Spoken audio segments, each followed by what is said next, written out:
Merry Christmas, written by USA Today bestselling author Lexy Timms, copyright 2023 by Lexy Timms, narrated by Kathleen Starr Hall. Christmas wishes and mistletoe kisses. Perpetually single Blair Hawthorne is perfectly content with her life in the small town of Mislin Bush. She owns an antique shop and she's surrounded by family.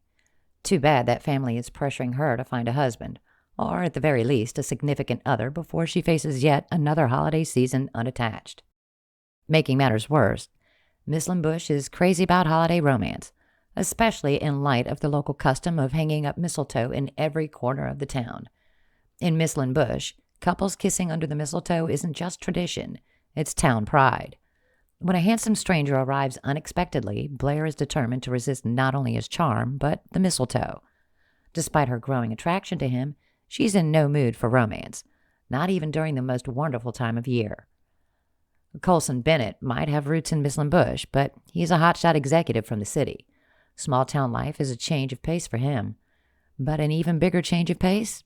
Beautiful, feisty, girl-next-door Blair, who is nothing like the upper-class ice queens he's used to dating back in the city. As the heir to a family fortune, Colson is expected to marry a fellow blue blood, the exact opposite of down-to-earth Blair. But when he arrives in town to settle a deceased relative's affairs, Colson decides that only a small-town girl like Blair can help him handle his family's valuable antiques. As things heat up between them, Colson gets into the holiday spirit for the first time in his life. For once, he's putting work aside to get close to someone special. In a town where perfect strangers fall in love under the mistletoe, can Colson break tradition and follow his heart in time for Christmas? Chapter 1. December 1st. It was still dark out, but as Blair Hawthorne brought her car to a stop, she knew she needed to get a jump start on decorating the store. The sun would be up eventually, which meant customers would start stopping by. They'd expect Golden Age antiques to be festive for the holiday season. Antique festive, with vintage decorations that suited the shop. Should have decorated earlier, she groused to herself as she unbuckled her seatbelt and scrambled out of the car. But it wasn't like she had much of a choice. Between wanting to keep up the fall decorations for Thanksgiving and her family pressuring her on all sides, Blair had made a tradition of putting up Christmas ornaments on December 1st and not a day earlier. If she was being honest, her parents and her 3 brothers had been the main reason she dug her heels in all these years.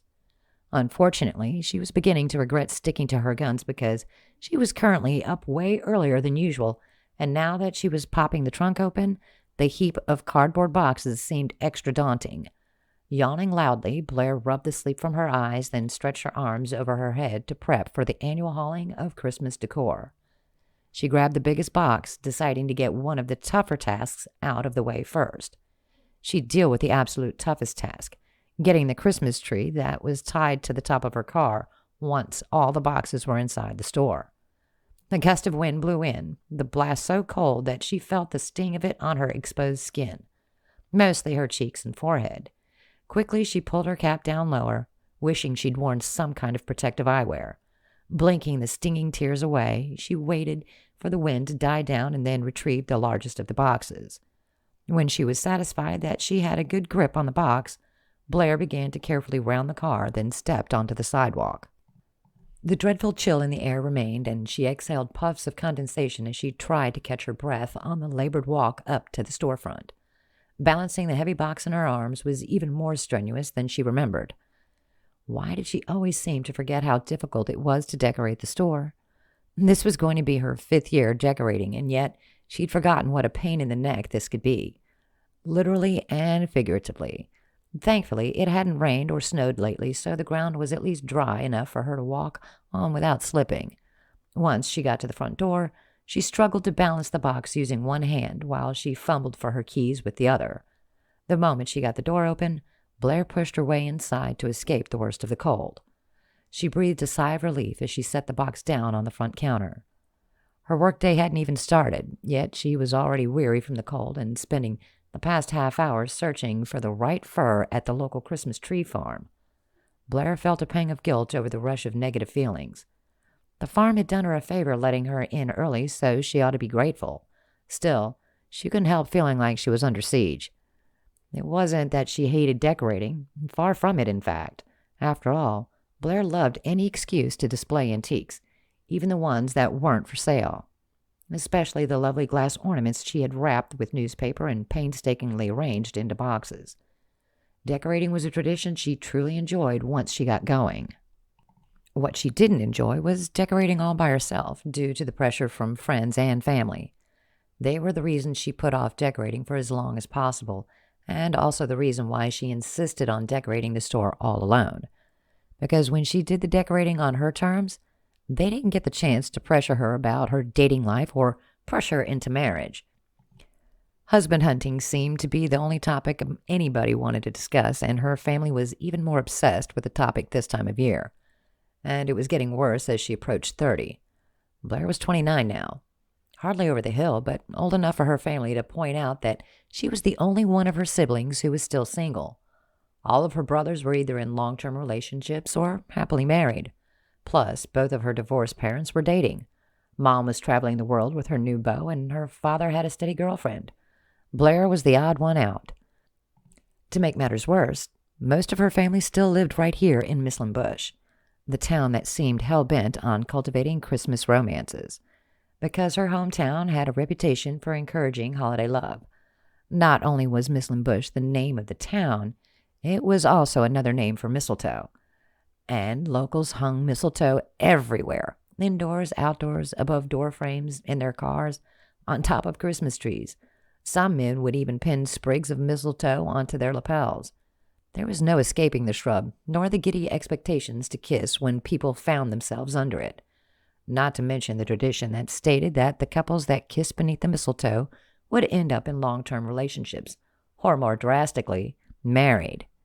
The silly tradition meant that for the locals of Mislin Bush, Christmas was the season the entire town prepared for year-round. Everyone spent the year pushing singles towards a holiday romance, townspeople waiting with bated breath the moment Thanksgiving ended, each of them desperate to discover who was destined to fall in love, get engaged, get married, or have children thanks to the mistletoe. Blair was certain everyone meant well, but it often felt like the whole town was desperately trying to marry her off. Her family wouldn't let up, and if she didn't stand firm, they'd push into her shop to hang mistletoe everywhere. That was why she was scurrying around in the dark with Christmas decorations. Not only did she have to dig her heels in every year, she also had to sneak around in case being firm with her family wasn't enough. Blair sighed in frustration. All this to avoid their attempts at husband hunting on her behalf. "I don't need a husband, thank you very much." She wanted to shout, but instead she grumbled under her breath and started to move through the store. First, she turned on some more lights. Then she made sure the central heating was the right temperature. Things couldn't be too hot or too cold inside because they needed to preserve the antiques housed in the store, the wooden furniture in particular. Satisfied with the lighting and the temperature in the shop, she headed back out to begin retrieving the rest of the boxes from her trunk, including the box that contained all the tools she needed to set up the tree. As she went back and forth to set the boxes down on the front counter, Blair tried to get her mind to focus solely on work. Her shop was one of the things she was most proud of, after all. Even though it was struggling at the moment, the antiques in the shop were well preserved, but they weren't the coveted treasures that the bigger auction houses managed to get for their inventory. Blair's collectibles were closer to family heirlooms than the antiques that fetched jaw-dropping prices. Still, she was proud of her accomplishment. The only time in her life she had ever left Mislin Bush was to get a degree so she could set up her own business in her hometown. Young people often left small towns for greener pastures, taking their skills and energy away to big cities. But she refused to do that. Blair loved her town too much, despite its infuriating quirks, like the blasted mistletoe everywhere. Great. Now she was thinking about her family pressuring her again. And the pressure had only grown worse because her shop wasn't doing as well as she wanted, which meant that she wasn't nearly as independent as she wished she could be, sometimes leaning on her family for support during the lean months. That was why they continued badgering her about dating. They were scared she couldn't stand on her own 2 feet all the time, so they believed she needed a man. Nothing could be further from the truth. Blair was going to make her store a success story. Still, Golden Age antiques should have taken off in the past 5 years, shouldn't it? Heaving out another frustrated sigh, she set the last box on the counter, then walked back out of the shop. Time to take the tree down from the roof of her car so she could set it up inside. This was going to be the hardest part. She really should have asked for help with this, but she absolutely did not want to chance her family hanging mistletoe in the shop. The last thing she needed in her life was a man anyway. Blair was fine with her quest to be a fully independent businesswoman. There had been a couple of heartbreaks in her life, starting with her parents' divorce and ending with her engagement to her college sweetheart blowing up in her face 5 years ago. She didn't want a repeat of any of that, and her misadventures in dating since then weren't worth the potential heartache. Work made her happy, and she wasn't going to be distracted by engaging in another relationship that was doomed to fail. As she marched over to her car, another gust of wind picked up, this one colder than the last. Shivering, she forced herself to ignore the chill, and she reached up to grab onto the harness lashing the tree to the roof of her car. The tips of her fingers were starting to feel numb from the cold despite her gloves. Ugh, this was going to be a chore and a half. She had a good mind to just give up and head back inside without the tree. Customers be damned. But then she noticed a flash of movement on the other side of her car. A man was approaching. He was so tall that he towered over the car and the tree. Blair frowned. Who is this guy? She didn't think she'd ever seen him before, which meant he was probably a tourist. "Ma'am, you okay?" the guy asked, breathing heavily. She tensed. Mislin Bush was a safe place, but a stranger appearing out of nowhere, breathing like the hounds of hell were after him, definitely gave her pause. Yes, I'm fine, thank you." "You sure? 'Cause you look like you could use some assistance," he said, motioning to the tree between them. "If it's no trouble, I'd be happy to help." Blair paused at the sound of his deep, rich baritone. Being the type to guard her independence, Blair wasn't used to accepting help. Certainly not from strangers.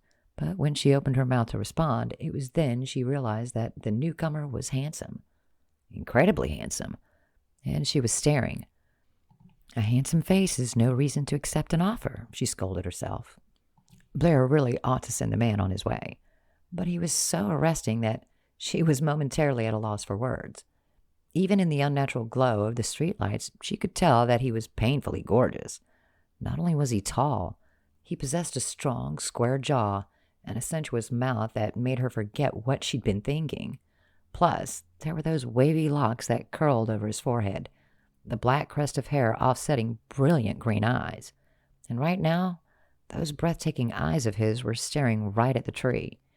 "This definitely looks like a two-man job." He tugged at the rope, scrutinizing the fir tree as if he was already thinking of ways to take it down. Clearly this guy had forgotten she was even there. Irritated, Blair tapped her foot on the sidewalk. "Well, I'm not a man, so—" "Figure of speech," he waved her off dismissively, then cracked his knuckles. "How about you untie while I grab onto the trunk?" Blair frowned. She hadn't actually accepted his help, and she really had no reason to accept. After all these years setting up the tree in the store by herself, she was capable of doing it again. Besides, for all she knew, this guy, whoever he was, had showed up with plans for something nefarious. Not that she could imagine a dastardly plan that involved a Christmas tree, but still. The stranger seemed way too eager to lend a hand for what was going to end up being strenuous, thankless work. "If you help me untie the tree, I can manage the rest on my own," she said. The man, who looked like he was in his late 20s or early 30s, dismissed her again, this time with an arrogant shake of his head. "No, you can't." "Excuse me?" "It's cold, so you're going to need another pair of hands," he said. "Plus, you're tiny. I bet the tree is taller than you are. You're going to need all the help you can get." Blair narrowed her eyes. This guy was a piece of work, arrogant and rude to boot. She was not that short. "I don't really remember asking you for—" "Untie the ropes," he ordered, cutting her off as he moved to grip the tree trunk. Bristling, she shook some of the numbness from her hands and began to grudgingly do as instructed. The stranger was lucky it was cold out. Otherwise, she would have told him to get lost. Blair was independent. She didn't need a man's unsolicited help. The weather was the only reason she was giving in to this. His heart-stopping green eyes and take-charge manner had nothing to do with it. "Okay, they're untied," she said when she was done. "Take the other end," he said, clenching his jaw as he started to maneuver the tree. Again, she followed his instructions, biting her tongue so she didn't unload on him.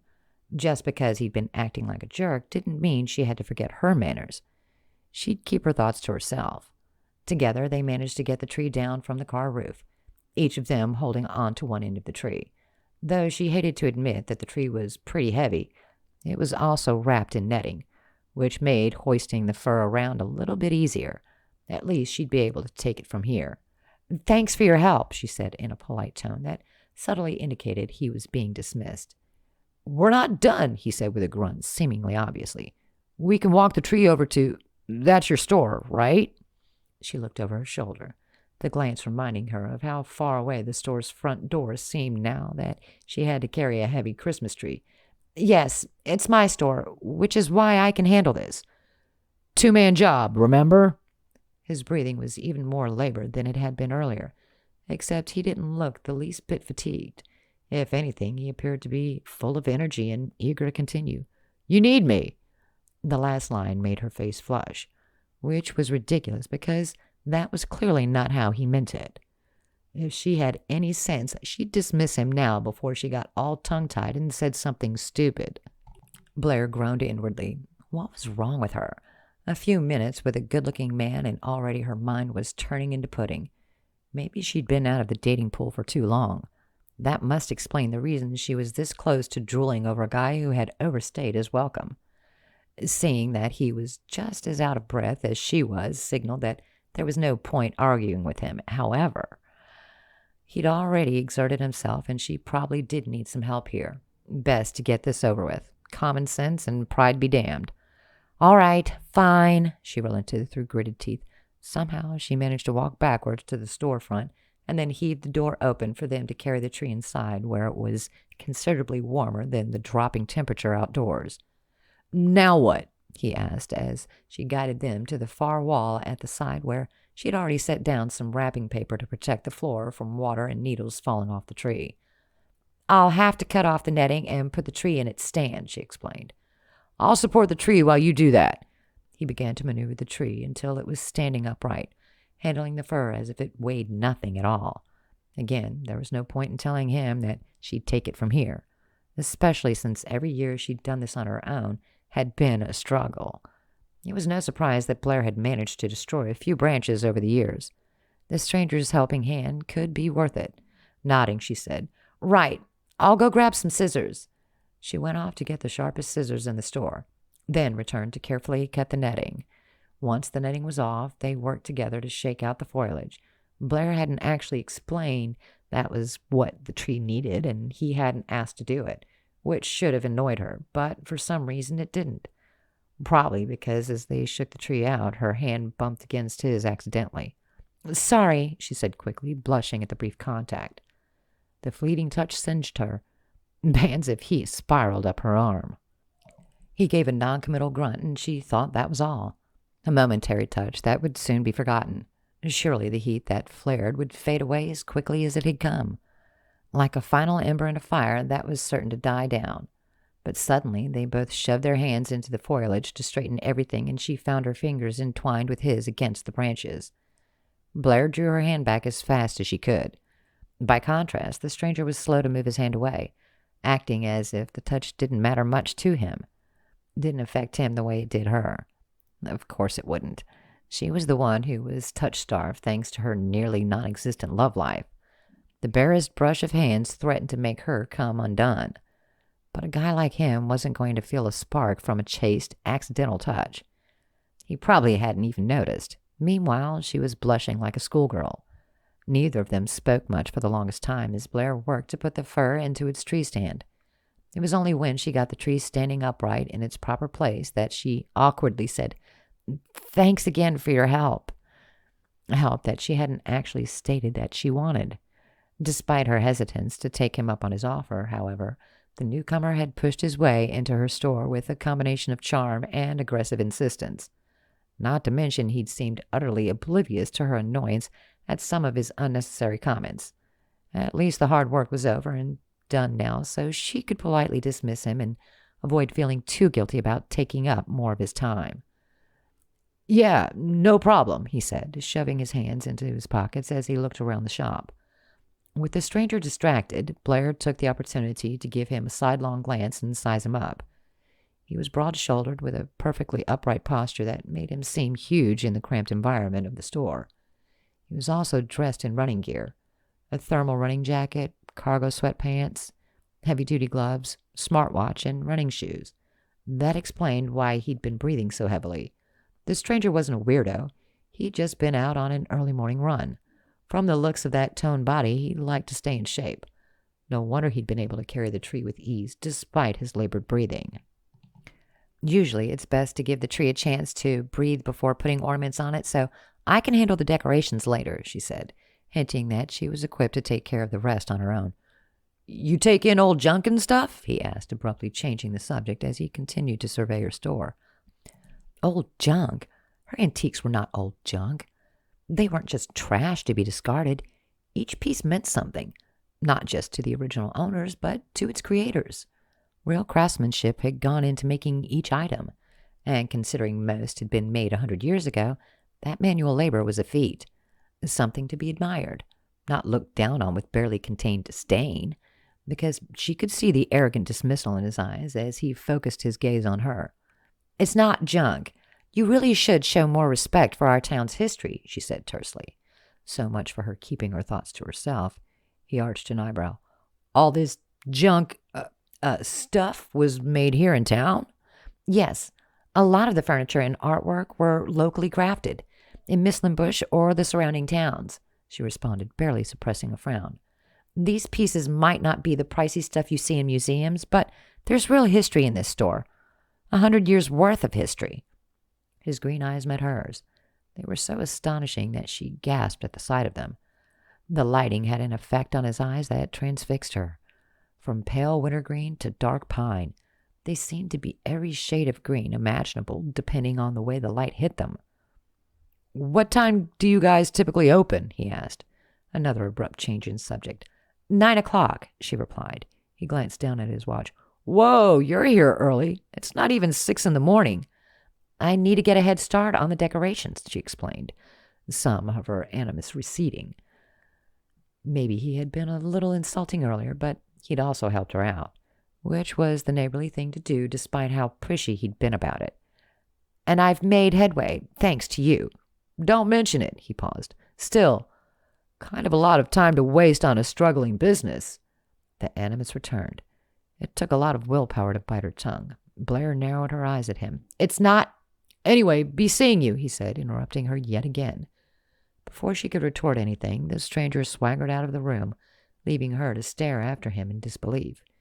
He was by far the rudest man she had ever met. Blair hoped that he was really just passing through and she never had to interact with him again. It didn't matter if he had helped her out. He was ill-mannered and arrogant beyond words. She needed to get on with her day and put all thoughts of him behind her, regardless of how handsome he was. It was probably for the best that she hadn't even gotten the rude man's name.